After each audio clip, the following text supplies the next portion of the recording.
Hi, I'm Solar Builds. You might know me from the WBC Builds Discord. One of the most commonly asked questions we get is how to import maps. So I figured I'll make a quick video with all the info in one place on how to do it. In my realistic building guide, which I also recommend you check out, I covered how to do this on a server. It's also possible in single player, or if you don't have access to the server's plugin list, but it's a little bit harder. If you are on a server, I recommend you skip ahead to the timestamp I'll put on screen here for a faster and more powerful method. But let's get into it. The first thing you'll need is your map. We're going to be using a web tool to convert this image into a schematic. Generally, most online tools limit you to a 1000 by 1000 square map that is just a few megabytes. In case your map is bigger than that, like this one here, I'm going to show you everything you need to do to work around that limitation. I'm going to open up this image in the GIMP image editor. And most will work, but I'm going to be showing you this one because it's free and it's fairly easy to use. I'll tell you all the commands you need. First thing I'm going to do is split this into 1000 by 1000 chunks. To do that, I'm going to select Image, and then Guides, and then New Guide.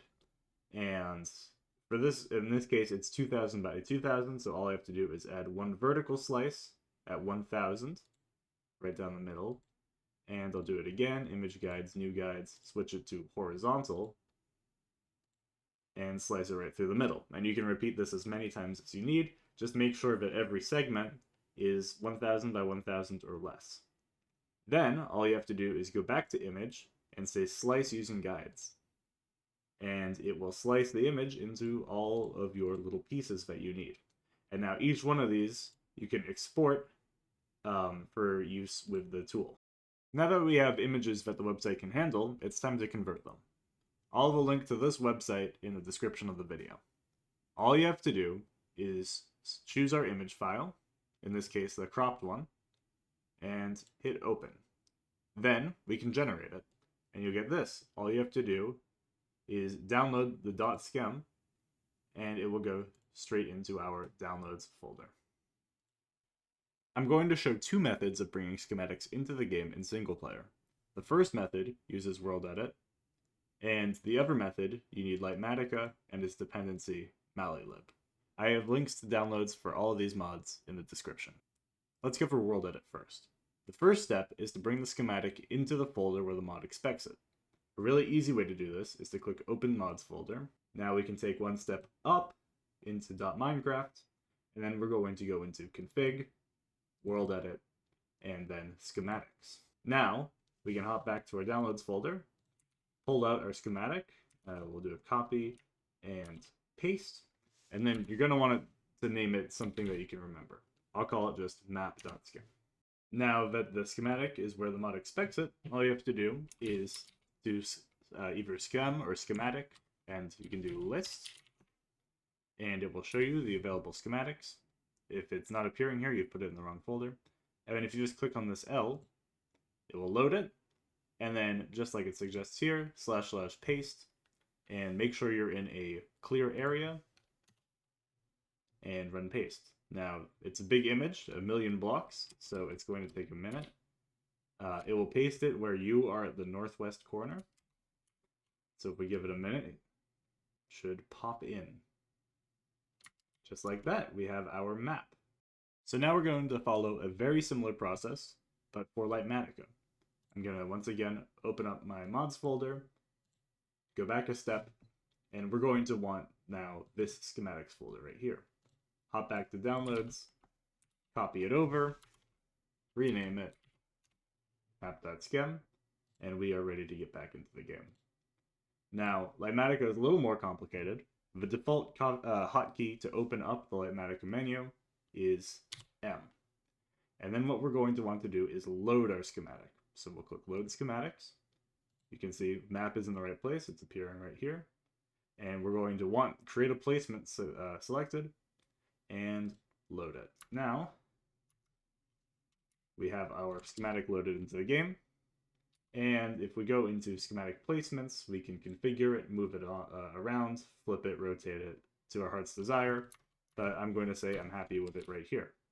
Now, to actually get this thing to load in creative mode is a little bit complicated. First, we have to go into our inventory and select a stick. And this is like the command tool for Litematica. And then if you hold your crouch key and use your scroll wheel, you can select the different functions of Litematica. You can also select them down here with left and right click. We're going to want this tool mode, paste schematic in world, which is 5 of 9. Now, by default, I don't think the button to actually paste the schematic in is bound. So we're going to hit M again, open up this Litematica window, go into the configuration menu, hotkeys, and then we scroll down until we see execute operation, and I'm going to bind that to my enter key and make sure it saves. And then when I have this number 5 selected, in theory, if I hit enter, it will begin loading in the schematic. And unlike WorldEdit, you'll actually have to generate all the areas of the schematic to get it to fully load in. You can see still have over 3,000 chunks remaining, but the part that I've loaded is in. Now I'm going to quickly cover how to import images onto a server. For this to work, you'll need to have access to the server file system, which is usually just the server owner or administrator. Now to do this, you'll need to have the fast async WorldEdit plugin installed, which I will show you how to download, and you just put it into your plugins folder. Now, if you actually go from here into the fast async WorldEdit folder after you run your server once with the plugin on it, you go in there, and then you'll see this config.yaml file, and we're going to open that up. Now, once this config opens up, we're just going to scroll down until we get to the section on web settings. And this is actually going to allow us to have anyone on our server just over the internet upload an image to our server.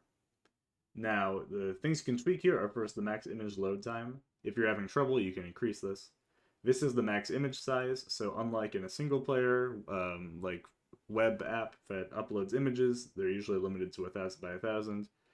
Here it's giving us a 4K image. You can increase this number further, though you might start to run out of RAM on your server as you load the images in.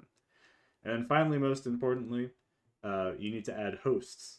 Now, you can add the star host to allow any image host if you really trust your players and yourself to not accidentally upload something that could be harmful. As I say here, there's exploits using images. I've simply added this one, cdn.discordapp.com.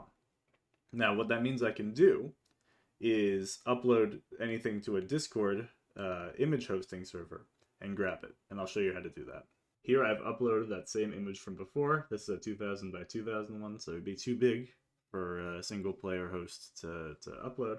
All I have to do, open it up, open the image in the browser, copy this link, hop back into my game, and simply type in the command //image, paste that link, false, to prevent dithering, but in a few seconds, it will load in the image. And that covers everything. Thank you for watching the video. I hope this helped. You can always @ me on Discord. I'll have a link to the WBC Builds Discord in the description, or drop a comment on this video, and hopefully you guys can help each other out, getting all the maps you need for amazing Minecraft realistic planning.